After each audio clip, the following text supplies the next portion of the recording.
ಕಾವ್ಯಾತ್ಮಕ ಸಂಕೇತಗಳಲ್ಲಿ ಸರ್ಪರಾಜ ವಾಸುಕಿ ತನ್ನ ತಲೆಯನ್ನು 3 ಬಾರಿ ಚಲಿಸುವುದರಿಂದ ಬ್ರಹ್ಮಾಂಡವನ್ನು 3 ಬಾರಿ ಅಲುಗಾಡಿಸುತ್ತಾನೆ.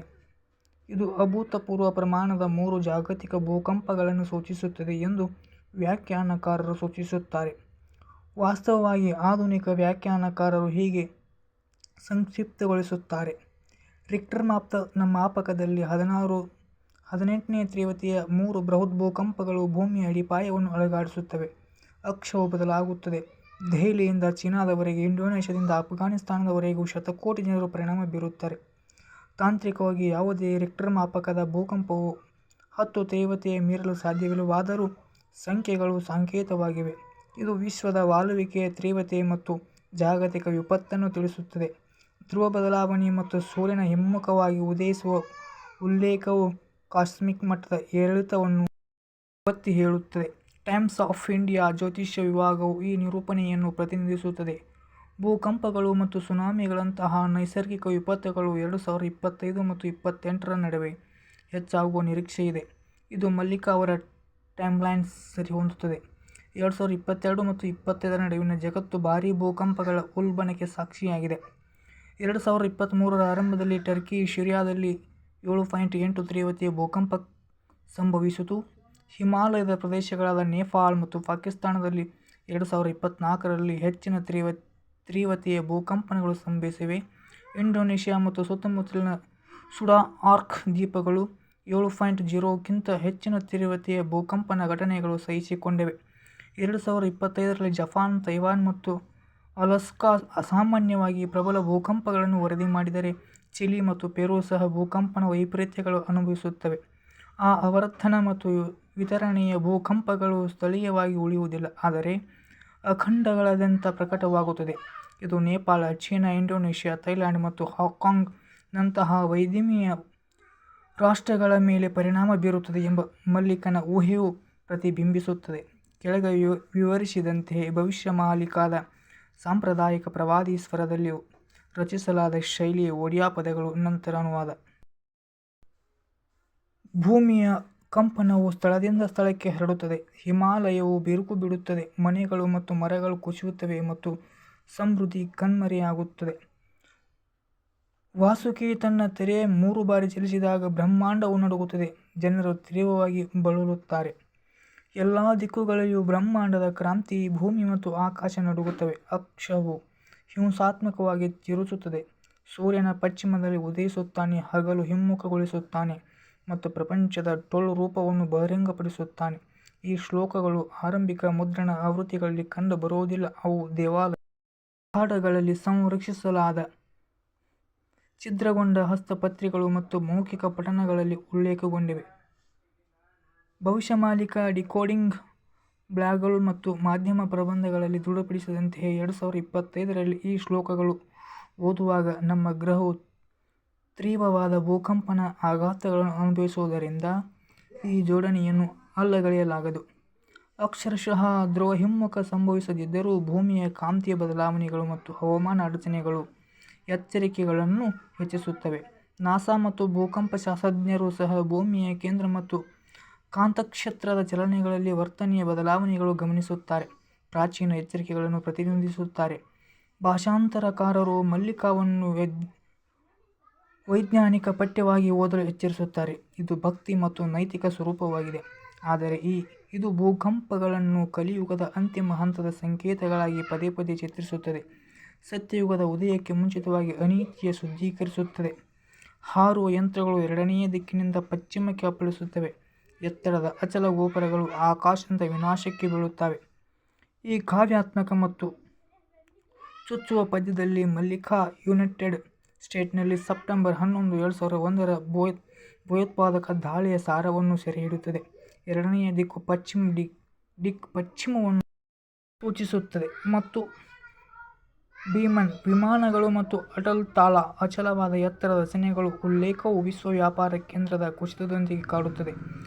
ಈ ಭವಿಷ್ಯವಾಣಿಯು ವಾಯುಯಾನಕ್ಕಿಂತ ಮುಂಚಿತವಾಗಿದೆ ಮತ್ತು ಆದರೂ ಆಧುನಿಕ ಇತಿಹಾಸಕ್ಕೆ ಮಾತ್ರ ತಿಳಿದಿರುವ ಒಂದು ಘಟನೆಯನ್ನು ವಿವರಿಸುತ್ತದೆ. ಬಹುಶಃ 2 ಕೊರೋನಾ ವೈರಸ್ ಸಾಂಕ್ರಾಮಿಕ ರೋಗ. ಕಣ್ಣುಗಳು ಅದನ್ನು ನೋಡುವುದಿಲ್ಲ, ಆದರೂ ಜಗತ್ತು ಮನೆಯೊಳಗೆ ಲಾಕ್ ಆಗಿರುತ್ತದೆ. ದೇಹಗಳು ಬೇಗನೆ ಕುಸಿದು ಬೀಳುತ್ತವೆ, ಉಸಿರು ಭಯದಲ್ಲಿ ಸಿಲುಕುತ್ತದೆ. ಕೋವಿಡ್-19 ಬಗ್ಗೆ ಇದಕ್ಕಿಂತ ಉತ್ತಮವಾದ ವಿವರಣೆ ಬೇರೇನಿದೆ?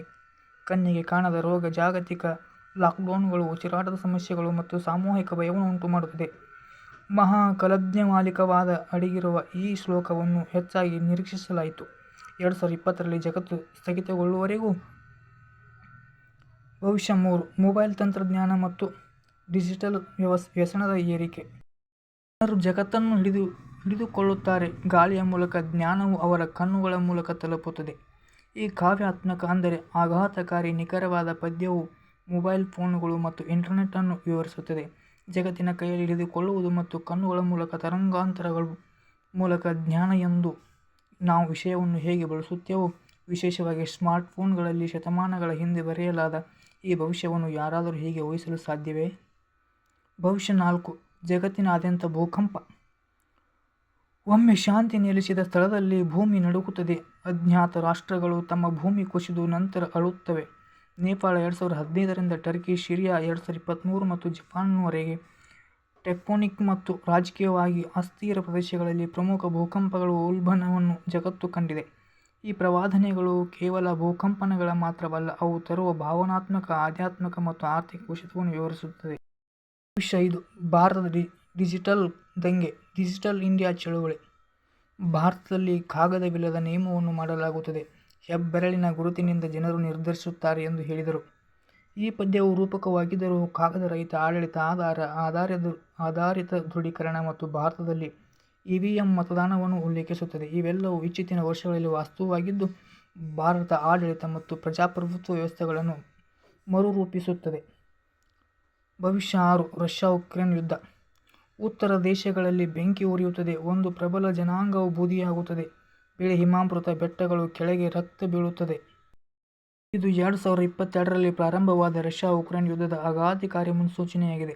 ಉತ್ತರದ ಭೂಮಿ ಪೂರ್ವ ಯುರೋಪನ್ನು ಸಂಕೇತಿಸುತ್ತದೆ. ಪ್ರಬಲ ರಾಷ್ಟ್ರವಾದ ರಷ್ಯಾ ಅಪಾರ ಆಂತರಿಕ ಮತ್ತು ಬಾಹ್ಯ ಹಾನಿಯೊಂದಿಗೆ ದೀರ್ಘಕಾಲದ ಸಂಘರ್ಷದಲ್ಲಿ ಸಿಲುಕಿದೆ. ಬಿಳಿ ಹಿಮಾವೃತ ಬೆಟ್ಟಗಳು ಮತ್ತು ರಕ್ತ ಬೀಳುವ ಬಗ್ಗೆ ಪದ್ಯದ ಉಲ್ಲೇಖವು ಬುಚ್ಚಾ ಹತ್ಯಾಕಾಂಡ ಮತ್ತು ಹಿಮದ ಅಡಿಯಲ್ಲಿ ಡೊನ್ಬಾಸ್ ಬಾಂಬ್ ಸ್ಫೋಟಗಳಿಗೆ ಹೋಲಿಕೆಯಾಗುತ್ತದೆ. ಭವಿಷ್ಯ 7. ಕೃತಕ ಬುದ್ಧಿಮತ್ತೆಯ ಉದಯ. ಮನುಷ್ಯರಾಗದೆಯೇ ಅವರು ಮಾತನಾಡುತ್ತಾರೆ. ಜೀವವಿಲ್ಲದೆ ಅವರು ಬುದ್ಧಿವಂತಿಕೆಯನ್ನು ಅರ್ಥಮಾಡಿಕೊಳ್ಳುತ್ತಾರೆ. ತಲೆಗಳಿಲ್ಲದೆ ಅವರು ಇನ್ನೂ ಯೋಚಿಸುತ್ತಾರೆ. ಆಧುನಿಕ ಓದುಗರು ಸಹ ದಿಗ್ಭ್ರಮೆಗೊಳಿಸುವ ಭವಿಷ್ಯವಾಣಿ. ಎಐ, ಯಂತ್ರ ಕಲಿಕೆ ಮತ್ತು ಟೆಕ್ನಾಲಜಿ ಸ್ಪಷ್ಟ ಉಲ್ಲೇಖ. ನಿರ್ಜೀವ ಜೀವಿಗಳು ಮಾನವರಂತೆ ಅರ್ಥಮಾಡಿಕೊಳ್ಳುವ ಮತ್ತು ಪ್ರತಿಕ್ರಿಯಿಸುವ ಯೋಜನೆಯು ಇಂದಿನ ವಾಸ್ತವವಾಗಿದೆ. ಚಾಟ್‌ಜಿಪಿಟಿ, ಸೋಫಿಯಾ ರೋಬೋಟ್, ಸಿರಿ ಮತ್ತು ಗೂಗಲ್ ಬಾರ್ಡ್ ಈ ಸಾಲಿನ ನಿರುವರಿಕೆಗೆ ಜೀವಂತ ಪುರಾವೆಗಳಾಗಿವೆ. ಭವಿಷ್ಯ 8. ರಾಜಕೀಯ ನೈತಿಕತೆ ಅವನತಿ. ಅವರು ಅಧರ್ಮವನ್ನು ಬೋಧಿಸುತ್ತಾರೆ, ಆದರೆ ಅಧರ್ಮವನ್ನು ಆಚರಿಸುತ್ತಾರೆ. ರಾಜರು ಕಳ್ಳರಾಗುತ್ತಾರೆ. ಸುಳ್ಳು ಭಾಷಣಗಳಿಂದ ಅವರು ಜನರನ್ನು ಮೋಡಿ ಮಾಡುತ್ತಾರೆ. ಆಧುನಿಕ ಪ್ರಜಾಪ್ರಭುತ್ವ ಸ್ವತ್ತಾತ್ಮಕ ರಾಜಕೀಯವು ಆಗಾಗ್ಗೆ ಈ ಪದ್ಯದ ಕಠೋರ ಪ್ರತಿಬಿಂಬವನ್ನು ಹೊಂದಿರುತ್ತದೆ. ಜಾಗತಿಕ ಭ್ರಷ್ಟಾಚಾರ ಹಗರಣಗಳಿಂದ ಹಿಡಿದು ಸತ್ಯವನ್ನು ತಿರುಚುವ ಜನಪ್ರಿಯ ನಾಯಕರವರೆಗೆ ನಾಯಕತ್ವದಲ್ಲಿ ಭಾರೀ ನೈತಿಕ ಅವನತಿಗೆ ನಾವು ಸಾಕ್ಷಿಯಾಗಿದ್ದೇವೆ. ಈ ಭವಿಷ್ಯವಾಣಿಯು ಇಂದಿನ ಸತ್ಯದ ನಂತರದ ಯುಗವನ್ನು ಪ್ರತಿಬಿಂಬಿಸುತ್ತದೆ. ಅಲ್ಲಿ ನಕಲಿ ಸುದ್ದಿ, ಧ್ರುವೀಕರಣ, ವಾಕ್ಚಾತುರ್ಯ ಮತ್ತು ಮಾಧ್ಯಮ ಕುಶಲತೆ ಆಳುತ್ತವೆ. ಮುನ್ಸೂಚನೆ. ಲಿಂಗ ಧ್ರುವತೆ ಮತ್ತು ಎಲ್ಜಿಬಿಟಿಕ್ಯೂ ಗುರುತಿಸುವಿಕೆಯಲ್ಲಿ ಏರಿಕೆ. ಪುರುಷರಲ್ಲಿ ಮಹಿಳೆಯರ ಮನಸ್ಸು ಉದ್ಭವಿಸುತ್ತದೆ. ಮಹಿಳೆಯರಲ್ಲಿ ಪುರುಷರ ಆಲೋಚನೆಗಳು ನಡೆಯುತ್ತವೆ. ಕಾಲಾನಂತರದಲ್ಲಿ ಜನರು ತಮ್ಮ ಲಿಂಗವನ್ನು ಮರೆತು ಬಿಡುತ್ತಾರೆ.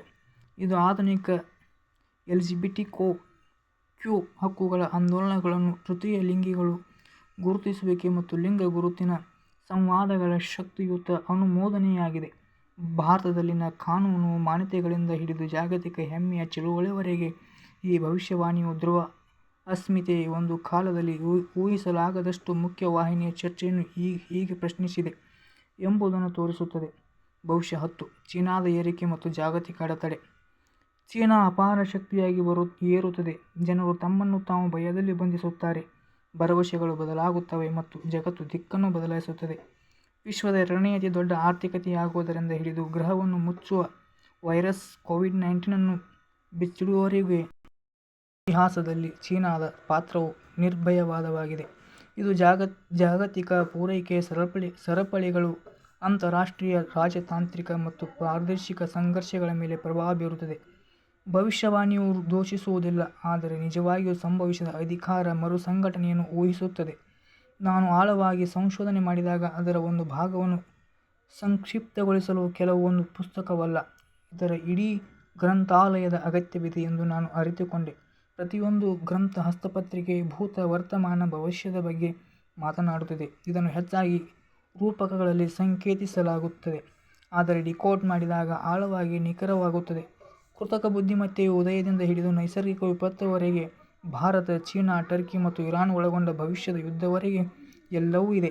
ಅವೆಲ್ಲವನ್ನು ದಾಖಲಿಸುವುದು ಎಂದರೆ ಯಾರೂ ಒಯ್ಯಲಾಗದ ಪುಸ್ತಕವನ್ನು ಬರೆಯುವುದು ಎಂದರ್ಥ. ಕೈಯಲ್ಲಿ ಅಲ್ಲ, ಆದರೆ ನಂಬಿಕೆಯಲ್ಲಿ ಮಾತ್ರ. ಆದದರಿಂದ ಈ ಸಂಪುಟದಲ್ಲಿ ನಾನು ಹೆಚ್ಚು ಪರಿಶೀಲಿಸಿದ ಮತ್ತು ಪೂರೈಸಿದ 30 ಭವಿಷ್ಯವಾಣಿಗಳನ್ನು ಆರಿಸಿಕೊಂಡಿದ್ದೇನೆ. ಪ್ರತಿಯೊಂದು ಗೋಚರ ಲೋಕದ ಘಟನೆಗಳಿಂದ ಬೆಂಬಲಿತವಾಗಿದೆ ಮತ್ತು ಶಾಸ್ತ್ರವಚನದೊಂದಿಗೆ ಅಡ್ಡ ಉಲ್ಲೇಖವಾಗಿದೆ. ಆದರೆ ನನ್ನನ್ನು ನಂಬಿ ಇನ್ನೂ ಸಾವಿರಾರು ಜನರಿದ್ದಾರೆ ಮತ್ತು ಪ್ರತಿಯೊಬ್ಬರೂ ಆಶ್ಚರ್ಯದ ಮತ್ತೊಂದು ಪದರವನ್ನು ಸೇರುತ್ತಾರೆ. ಭವಿಷ್ಯದ ಕೃತಿಗಳಲ್ಲಿ ಮತ್ತು ನನ್ನ BMKYT ಚಾನಲ್ ಮೂಲಕ ನಾನು ಭವಿಷ್ಯವಾಣಿಗಳನ್ನು ಬಿಚ್ಚಿಡುವುದನ್ನು ಮುಂದುವರಿಸುತ್ತೇನೆ, ಏಕೆಂದರೆ ಅಚ್ಯುತಾನಂದ ಮತ್ತು ಅವರ ಸಮಯಕ್ಕಾಗಿ ಬರೆಯಲಿಲ್ಲ, ಅವರು ನಮಗಾಗಿ ಬರೆದರು. ವಾಸ್ತವವಾಗಿ ಮಹಾಪುರುಷ ಅಚ್ಯುತಾನಂದ ದಾಸ್ ಮತ್ತು ಇತರ ಪಂಚಸಖಾಗಳಿಗೆ ಸಂಬಂಧಿಸಿದ ಭವಿಷ್ಯಮಾಲಿಕ ಭಾರತದ ಅತ್ಯಂತ ನಿಗೂಢವಾಗಿ ಎನ್ಕ್ರಿಪ್ಟ್ ಮಾಡಲಾದ ಪ್ರವಾದಿ ಗ್ರಂಥಗಳಲ್ಲಿ ಒಂದಾಗಿದೆ.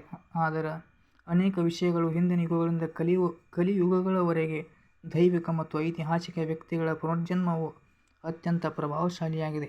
ವಿಶೇಷ ಕಲಿಯುಗದ ಕೊನೆಯಲ್ಲಿ ಕಲ್ಕಿ ಅವತಾರದ ಸಮಯದಲ್ಲಿ ಈ ಪುನರ್ಜನ್ಮವು ಪಡೆದ ಆತ್ಮಗಳು ಜಾಗೃತಗೊಳ್ಳುತ್ತವೆ ಮತ್ತು ಧರ್ಮದ ಪುನಃಸ್ಥಾಪನೆಗೆ ಸಹಾಯ ಮಾಡುತ್ತವೆ ಎಂದು ಹೇಳಲಾಗುತ್ತದೆ. ಮಲ್ಲಿಕಾ ವ್ಯಾಖ್ಯಾನಗಳ ಪ್ರಕಾರ ಮಹಾಭಾರತ ಯುಗದ ಹಲವಾರು ಪ್ರಮುಖ ವ್ಯಕ್ತಿಗಳು ಪುನರ್ಜನ್ಮ ಪಡೆದಿದ್ದಾರೆ ಅಥವಾ ಇನ್ನೂ ವಿಸ್ತೃತ ರೂಪಗಳಲ್ಲಿ ಚಿರಂಜೀವಿ ವಾಸಿಸುತ್ತಿದ್ದಾರೆ ಎಂದು ನಂಬಲಾಗಿದೆ. ಧರ್ಮದ ಅಂತಿಮ ಯುದ್ಧದಲ್ಲಿ ತಮ್ಮ ಉದ್ದೇಶಿತ ಪಾತ್ರಗಳಿಗಾಗಿ ಕಾಯುತ್ತಿದ್ದಾರೆ. ಆದ್ದರಿಂದ ನಾವು ಮುಂದಿನ ಅಧ್ಯಾಯದಲ್ಲಿ ಆಳವಾಗಿ ಹೋಗೋಣ. ಧನ್ಯವಾದಗಳು.